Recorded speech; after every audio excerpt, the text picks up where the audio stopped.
abans de donar la paraula a en Ciceró, doncs per aquesta nit que donem ja el diploma del premi.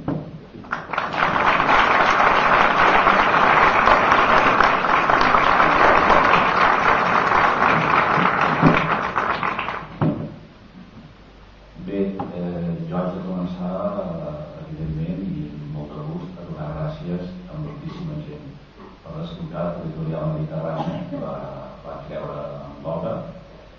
El premi, que va ser una sorpresa, a més, no sé si ho he llegit, però que estava donat el 28 de desembre, i el primer dia que jo vaig rebre l'email que em deia que havia guanyat un premi, bé, primer vaig pensar, dic, això és una innocentada, no pot ser, perquè no és un premi que un es presenti, sinó que és un premi que ells consideren, miren les obres que s'han fet d'aquest tema i tal.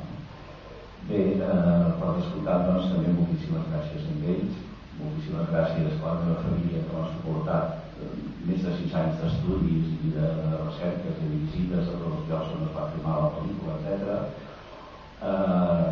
Volia fer un esment també a Vida Ferreres, la que va ser secretària d'André Malraux durant la guerra, durant la formació de la pel·lícula, i que vam tenir la sort que visqués molts anys i que poguéssim compartir una estada conjunta a la Fundació Marxal, de Sabor, etc.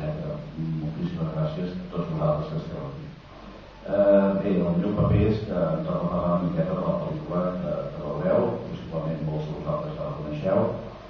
Jo el que voldria dir és que em vaig enamorar de la pel·lícula a partir d'una coneixença de l'obra del Marxal i vaig agafar les obres de teatre, les novel·les, la seva sèrie sobre la guerra civil, crec que és el millor que s'ha escrit sobre el tema, el Laberinto Mágico,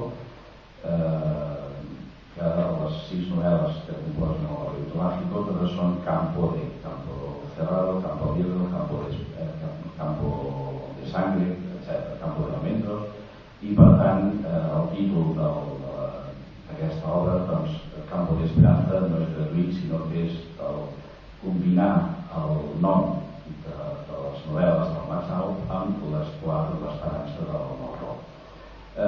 Un cop vaig quedar amb això, bé, vaig acabar, diré 2 paraules sobre la història de la pel·lícula. Gent que us dono una cita del Marxal que diu sobre la pel·lícula, i que és una de les raons que a mi em va commoure. Diu: un trabajo como el que hicimos solo puede llevarse a cabo con una entrega total. Laborábamos sin reservas, sin pensar, empecinados, consagrados, aplicando los residuos mismos del ingenio, empleándonos a fondo sin otra intención que hacer lo que fuese lo mejor posible. Crec que segueix sent un exemple per tothom, per les generacions actuals, passades i futures. També una altra cita que reivindicava el que ells pensaven. Diu: cada vez se halla en estas viejas y humildes imágenes el recuerdo de la figura que mi generación buscó desesperadamente, el cuento de la libertad por el camino siempre áspero de la justicia. Nos quedamos en el camino, pero este es el camino. A mi em va sobtar molt que no digués era el camino, sinó que és, per tant, segueix sent el camí. Bé, ara us parlo una mica de la pel·lícula. El Marxal i l'André Malraux es van conèixer ja el 36, el juliol del 36 a Madrid, per esclat del Franco.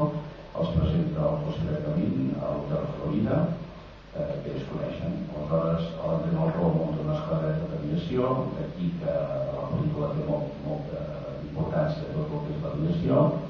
El Marxal fa les seves coses, el Marxal és adjunt o treballa a l'ambaixada espanyola a París organitzant el pavelló que ara és el pavelló de la República, o sigui, el pavelló de la República a la Fira Internacional de París. És ell que contacta el tècnic amb el Picasso. Es tornen a trobar amb el Roy Marxal al Congrés Internacional d'Escriptors Antifeixistes, o d'intel·lectuals antifeixistes, a València i Barcelona, el 37.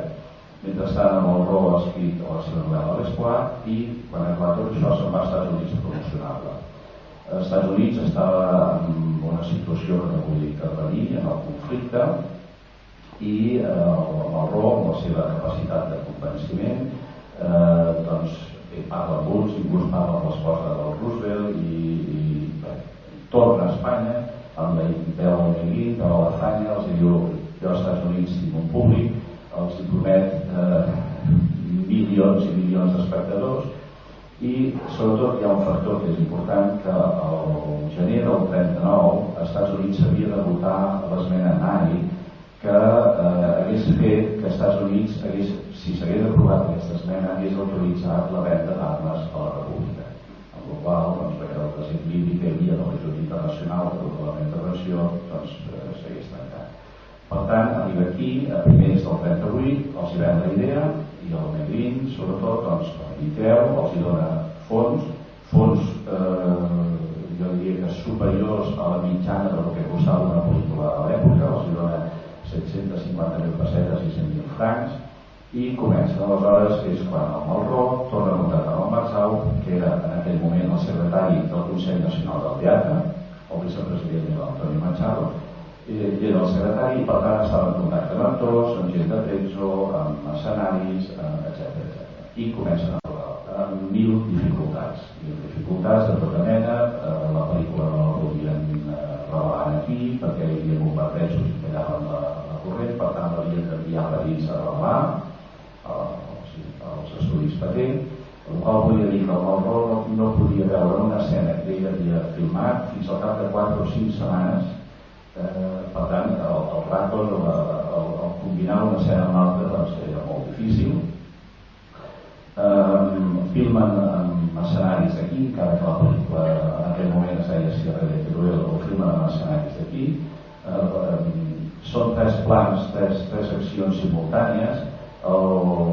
L'esquadreta d'aviació ho van filmar al Prat, excepte una escena que van allà uns avions, en el qual diu: fixa-t'hi que no tenim motors, fa 6 mesos que estem esperant motors pels avions. Pensem que aquesta pel·lícula estava feta per convèncer els Estats Units que canviessin la intervenció. Per tant, molt també tracta molt acuradament, molt elegantment a l'enemic, parla dels moros, o de l'enemigo, o no sé què, però no és pamfletari en contra de l'adversari per no soliviantar o perquè no cridar l'atenció de dies que són radicals, etc. És bastant mesurat en aquest sentit. Les escenes de la ciutat, potser reconeixereu, hi ha el carrer Santana, encara hi ha un cotxe que surt, que s'ha d'anar estrellat contra un canó, i aquest surt del que avui en dia és el pati del Museu Picasso, al carrer Montcada. Després aquesta escena segueix i són els carrers de Tarragona. Es veu també la paret del Seminari de Tarragona, i l'escena final, sobretot, imagineu-vos el recolzament que va tenir el govern, que en plena batalla de l'Ebre el govern va deixar en el Malraux durant uns pocs dies 2.000 soldats perquè filmessin l'escena. El Malraux estava influït per l'Eisenstein i van oferir perquè hi ha escenes de llargues corrugues de gent caminant, etc. i volia fer una cosa semblant.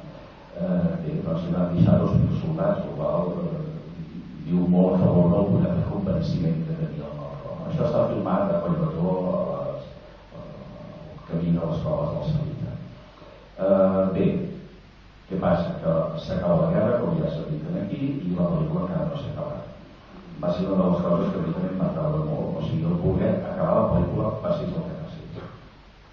I segueixen, filmen encara a Vilafranca-de-Rouergue, prop de Montauban, filmen a París, a Joinville, als estudis de Patet, i l'acaben. Fan una petita presentació pel govern a l'exili, al centre de París, als Camps Elíseos, i quan ha de sortir comercialment esclata la guerra mundial i el govern del Daladier, per no molestar el Franco, prohibeix la seva exhibició. Passa el gol de guerra i quan els alemanys entren a París ordenen la destrucció de tot el material propagandístic republicà i per tant també ordenen la destrucció del